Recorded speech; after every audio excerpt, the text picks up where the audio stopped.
Mind on meelitatud ja seda on Isamaaliit teinud ja nüüd küll mitte tükil ajal enam, sest nad said aru, et ma ei taha astuda.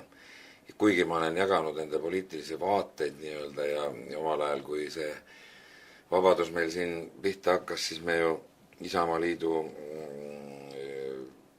kampaaniatel käisime esinemas ja vist 5 aastat tagasi oli see viimane kord, nii et me oleme toetanud neid niimoodi, aga ma sain aru, et minust ei oleks asja, sest et lihtsalt minna nüüd, ütleme, oma mingisugusegi kõlaga nimega hääli püüdma, see oleks nagu alatu. Ma peaks nende häälte eest siis minema lahingusse.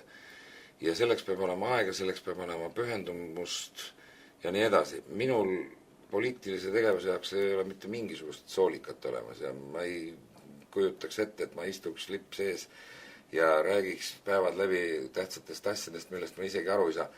Poliitika on selline liin või eluala, mida peaks tundma ja mida sa peaksid armastama. Mitte võib-olla mõtlema selle oma nii-öelda kapitali peale, et kui ma sinna astun või sinna juuma, siis saan sealt mingit raha ja mingit suhteid ja asju. See oleks vale. Kui sa astud poliitikasse, siis sa peaksid olema, nagu kõlab küll võib-olla banaalselt, aga sa peaksid olema rahvateener ja unustama võib-olla selles alguses oma isikliku heaolu ikkagi lükkama selle natuke tagapoole. Sellepärast ma ei taha ja ma tean, et ma ei ole võimeline seda tööd tegema ja niisamuti astuda kusagile erakonda selleks, et näha lehes oma pilti, et näete, Ivo Linna astus sinna tänna. See on küll jama.